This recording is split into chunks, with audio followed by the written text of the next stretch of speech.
Hello. Hi, Rabbi.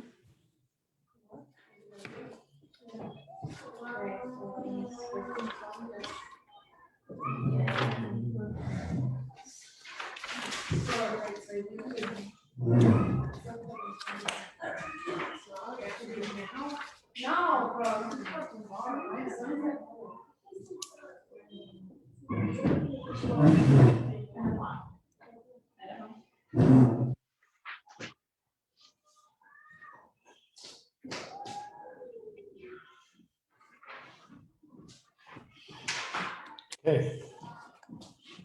So is it, or is the girls are here? They just have to come in, or okay. Okay. We won't expel you. So we're continuing on the subject of prophecy, Ruach HaKodesh, that tzaddikim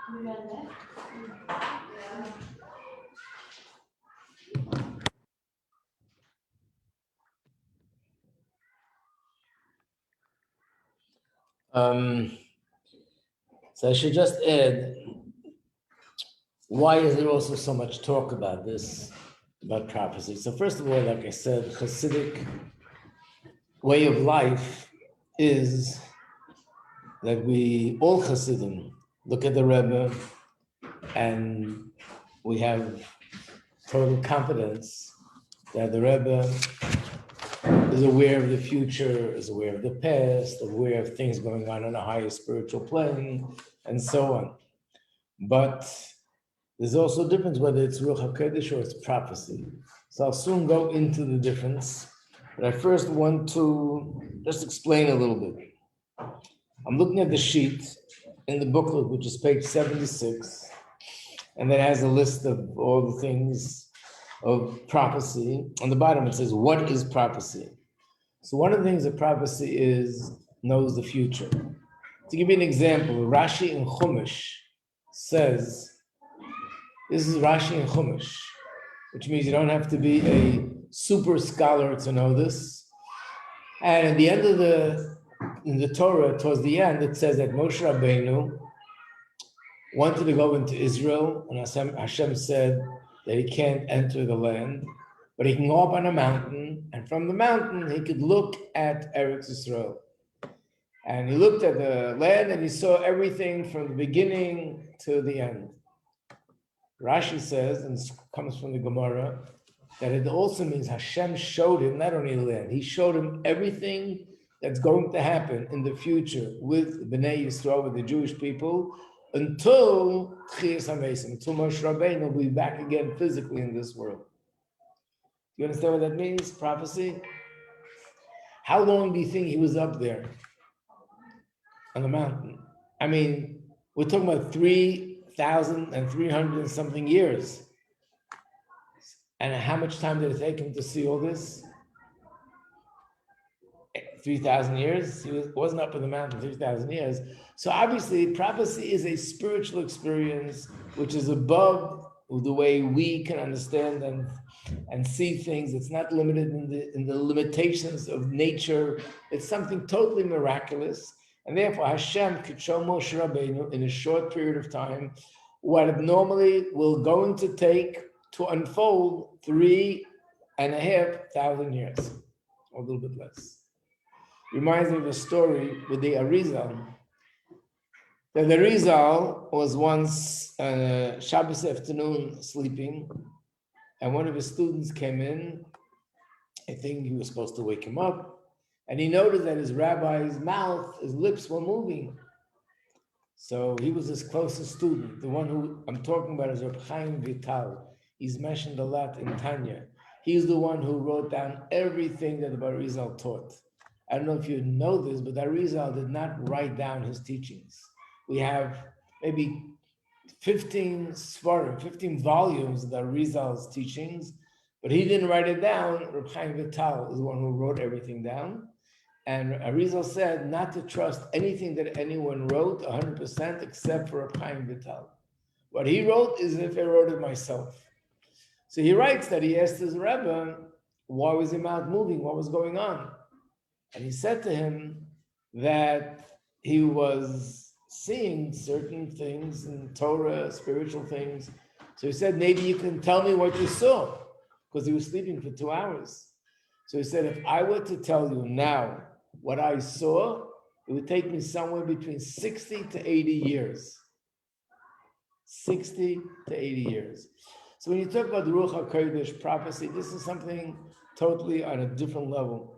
But I want to give you an example how also tzaddikim like the Baal Shem Tov, we have similar things. So the Baal Shem Tov, just going to give you an example of a story that happened with the Baal Shem Tov, that the Baal Shem Tov was very particular. In fact, he's the one who promoted this, that people should say Baruch Hashem. Whether it's Baruch Hashem or in Yiddish, Adain dem Eibishter, or in English, Thank Hashem, it's something which is very precious in heaven when people say Baruch Hashem. One time someone came to the Baal Shem Tov. He was a very wealthy man, a very successful man. And Baal Shem Tov asked him, how's everything? He said, good. Health, good.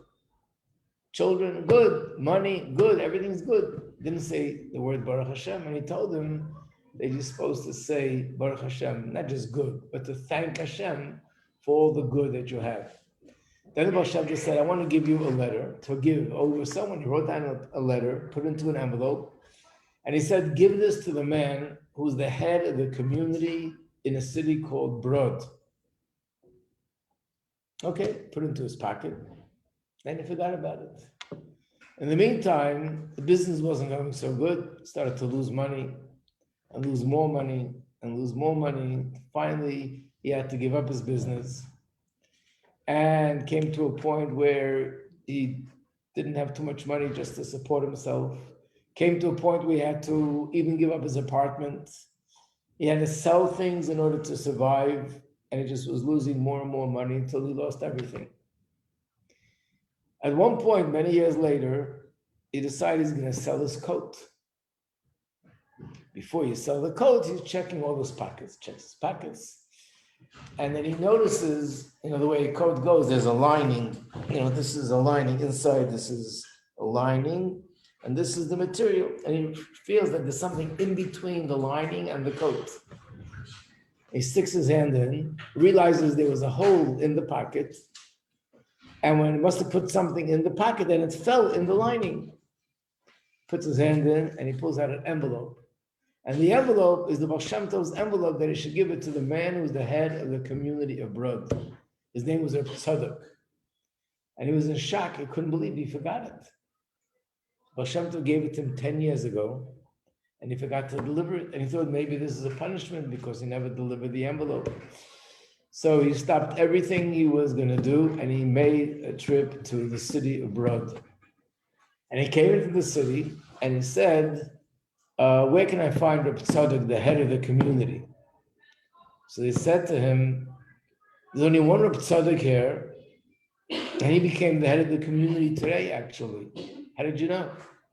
You're a visitor.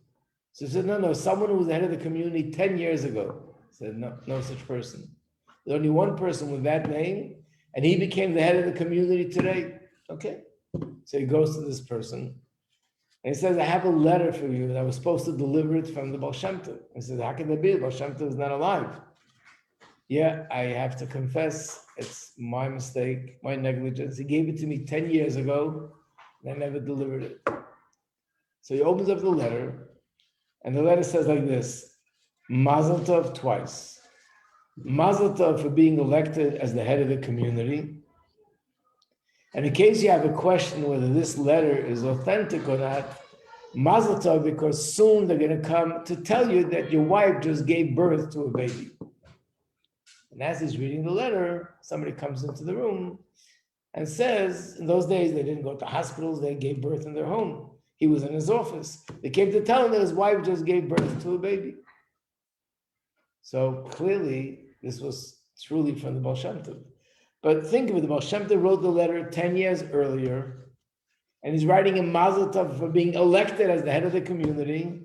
And he's writing him that before you finish reading the letter, you're going to get a second Mazel Tov for having a baby.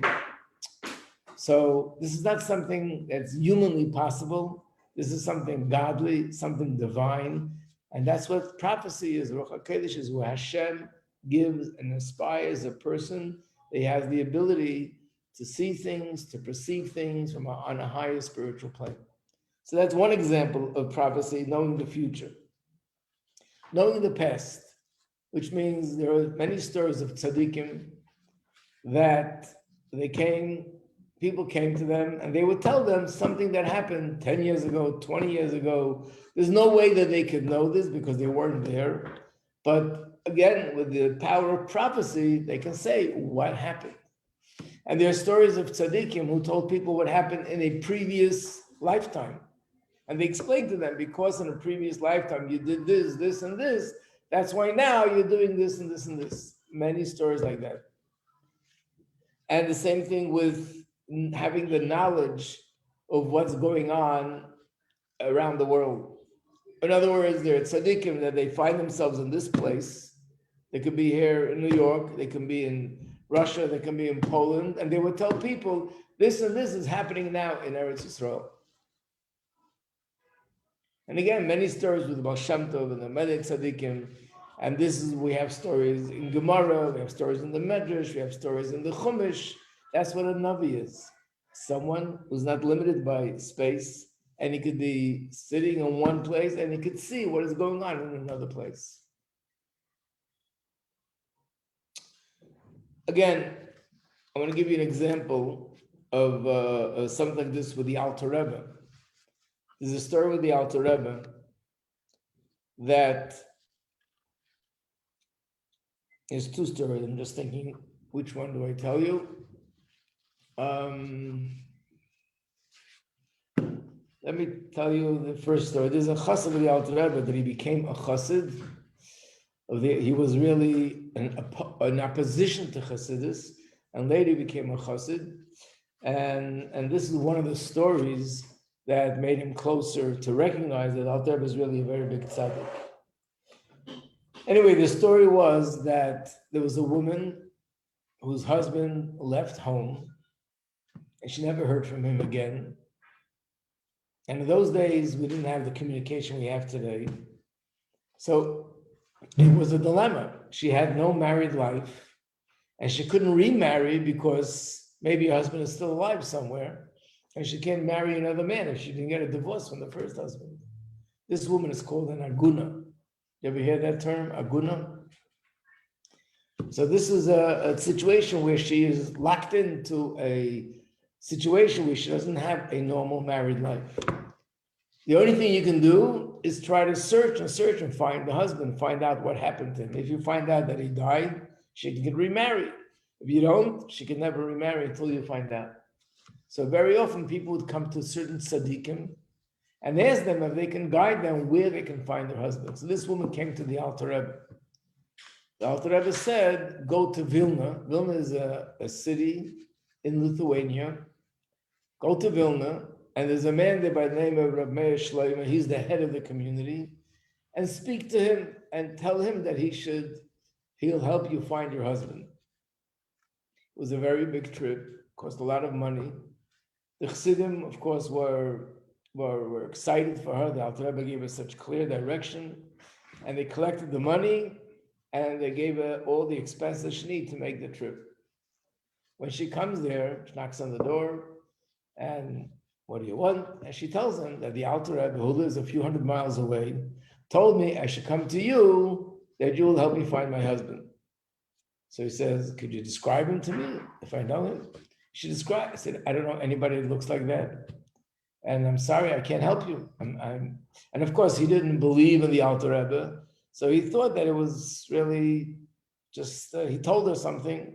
off the bat, and she came. But she said like this, my Rebbe told me that so I'm not going to leave you until you find my husband. Okay. So she sat down on the steps of his house. Every time he went out of the house, and every time he went in the house, she was there. And she would cry to him, you have to help me find her husband.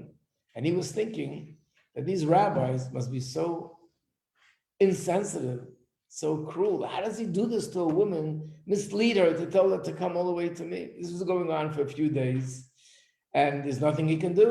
And she didn't stop. She said, I know that you can help me. After being there for a few days, the chief of the police of that community called this rabbi, and they had a makeup that if they're going to arrest a Jewish person, he would come to see if he wants to help him, or he wants to redeem him from jail, or whatever it is. So he called him to come to the jail because they have a few Jewish men there. Comes to the jail, and he was shocked to see a certain man that actually fit the description of this woman. He started to ask him questions. And from the answers he gave, it seemed that it's very possible this is the person. So he went back to the woman who was sitting on the steps of his house. And he told her to come with him to the jail. And she sees her husband. She knew right away, yeah, this is him. And he didn't give her a hard time. He admitted, yeah, this is my wife. I was upset at her, so I just ran away. And he forced him to give her a divorce, and she became free. So the Rebbe is sitting here. This man is hundreds of miles away, and the Rebbe was able to see that he will eventually meet with this head of the community, and that he'll able to identify him and reconnect him with that she used to give a divorce. So that's what we talk about prophecy. So that means, again, a Rebbe could see the future, a Rebbe could go back into the past, and a Rebbe could see what's happening in the world. And then the next thing on the list here is that a Rebbe could see what's going on in the spiritual realm, which means what is happening in the heavenly court, what's going on in heaven.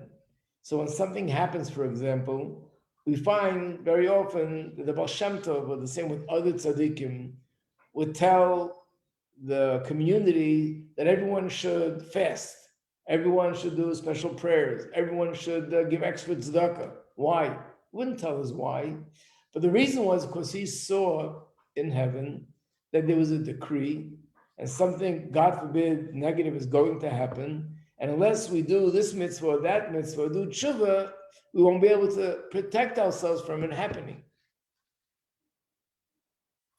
So therefore, they would tell us what to do, and people who trusted that this is a tzaddik and he knows. And in Gemara, we find many stories in Gemara also where they saw in heaven what's going to be, what's supposed to be, what was decreed.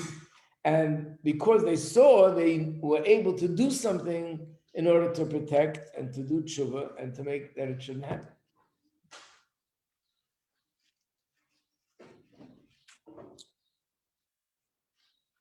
And we wrote something about a Rebbe doesn't make a mistake. I know Chassidim, when a Rebbe says something, we have confidence, we go with that. But many times people say, how could you be sure? He's only human, and maybe he made a mistake. But by Chassidim, especially after you learn Tanya, what a tzaddik is, you realize a tzaddik doesn't make a mistake. But how do you know? Why are we saying it? So the answer is, could Hashem make a mistake? Any question about that? No.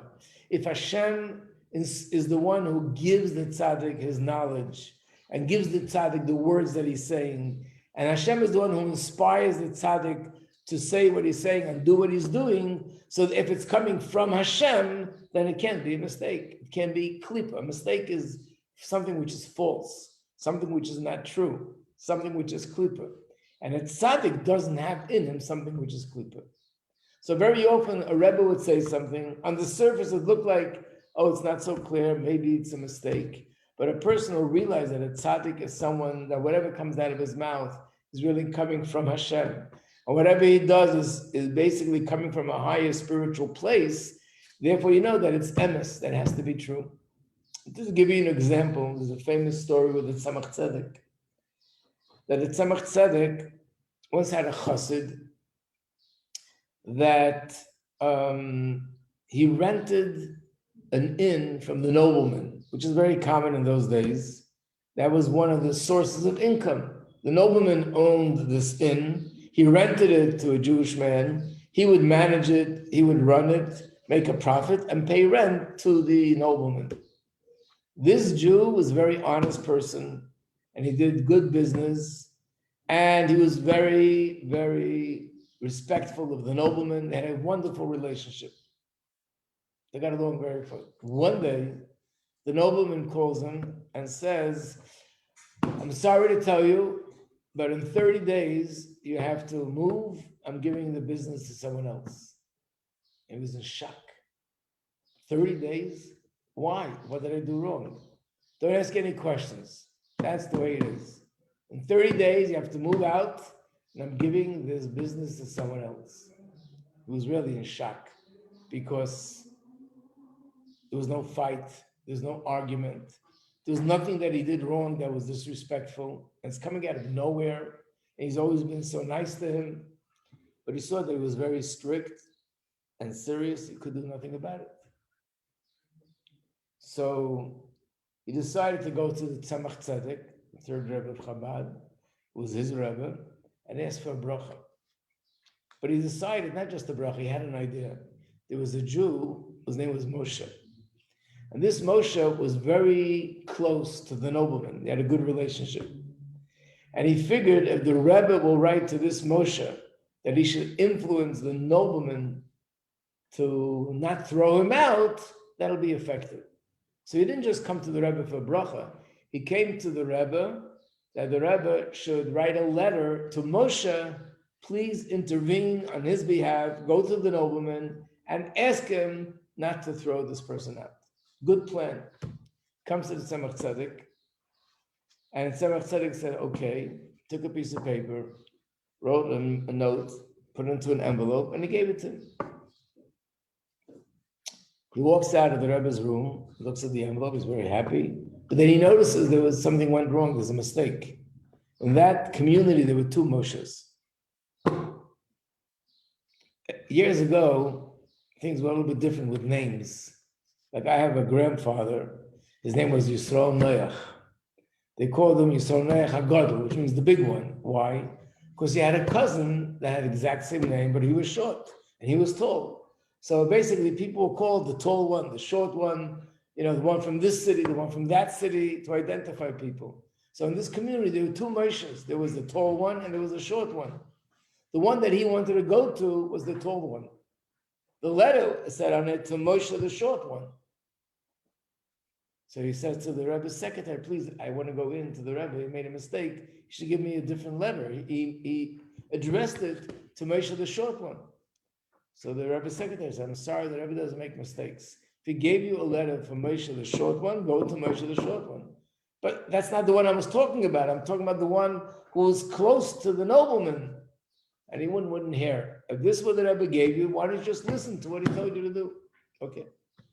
So he went to that person, and that person, when he came to me, said, listen, I have no connection to the nobleman. I'm a simple man. I think he was a teacher of little children. I don't know much. I don't even know how to speak to noblemen. But if the Rebbe sent you to me, maybe I can help you. So you're welcome to be a guest in my house. Maybe something will come up and I'll be able to help you. Stay here. So he came to his house. Whether it was that night or the next night, there was a snowstorm. In the middle of the night, they heard somebody banging on the door, begging to open the door. He opens the door. There was a person it was a snowstorm in Russia.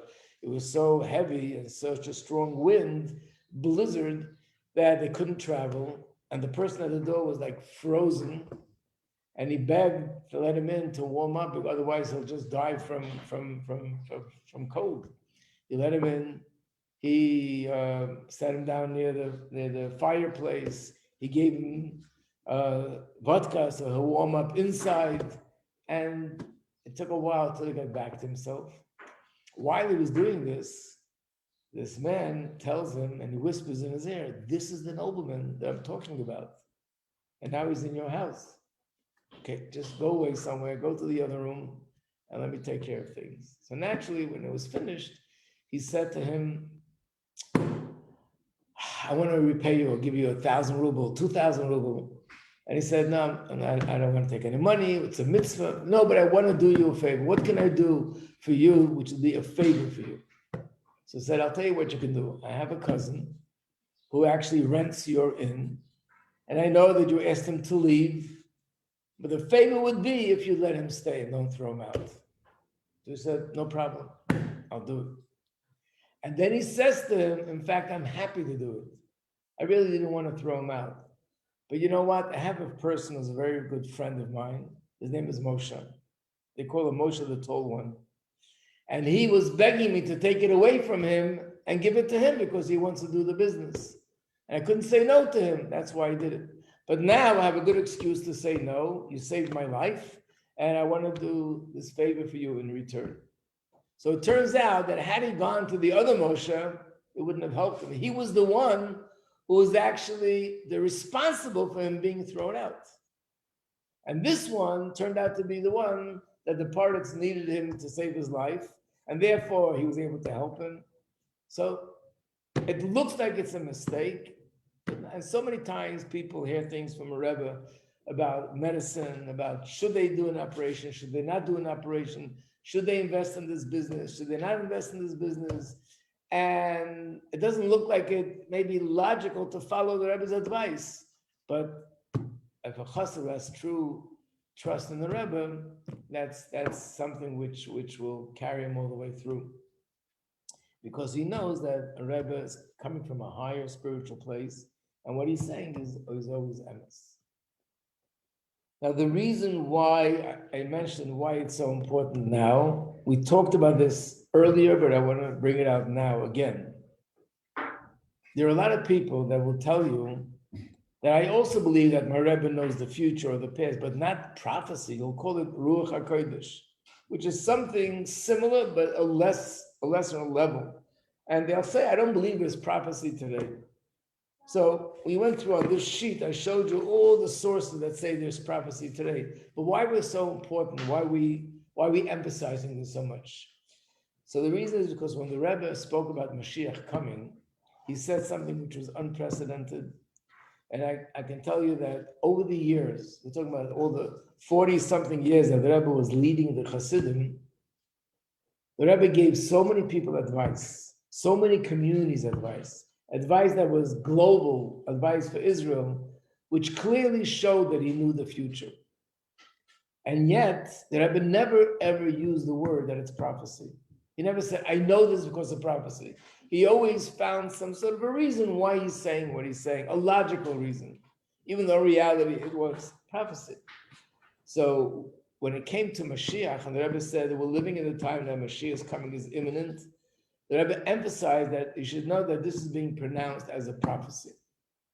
And why is that so important? Because sometimes when a tzaddik says that something's going to happen in the future, it doesn't happen. And it doesn't happen because, not because he saw something which is, he didn't see it right, but because we did something that sort of messed it up. Like we told the story with Bar Kokhba, if you remember when we learned about Mashiach. He was meant to be Mashiach. He could have been Mashiach, but because we committed sins, it didn't happen. So sometimes it's possible, and there were many people who said Mashiach is coming this year, or he might be coming this generation, and it didn't happen because we did something wrong that blocked it from happening. But when something is pronounced as a prophecy, it says in the Chumash, if something is pronounced as a prophecy, there's no way that it could not happen. It has to happen. There's nothing that could stop it. So this is the strongest confidence we have that not only the Rebbe told us Mashiach is coming is imminent and is coming in our generation, but he's translated as a prophecy. So we don't have to think maybe we don't deserve it anymore. Maybe we blew it. Maybe we lost the opportunity. Maybe we did something wrong that pushed it away. No, it's a prophecy. It has to happen. The only difference is it could have happened sooner and it could happen not so soon. It could have happened a year ago, 10 years ago, or could have happened today. That's the only difference, but that it's in the process of happening and that it's something which is absolutely certain is going to happen now, that's clear because it is a prophecy. And that's why it's so important to know that there is prophecy today and that this message to us is given in a way of prophecy.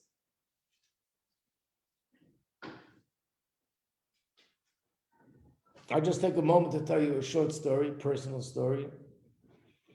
Actually happened this time of the year, and it happened the 8th day of Tammuz, 1969. To make a long story short, some of you yesterday maybe heard it from me. My friends and myself, we were 9 of us in a car, and we went to a wedding in Boston. And we were at the wedding, everything was nice and fine. And then on our way back, as we were coming back, we're on the highway. We're about to get off the highway. It was called the New England Thruway. We're about to get off and go into New York. Behind us was a tractor trailer. And we slowed down to get off the exit. And the tractor trailer crashed into our car. But it didn't hit us over here. It hit us over here at this point. And our car went spinning in the air like this. As soon as it hit our car went on fire. And I still remember waiting for the car to land so I can jump out the window and save my life. There were 9 of us in the car. 3 people got burned pretty severely. They were sitting in the middle seat.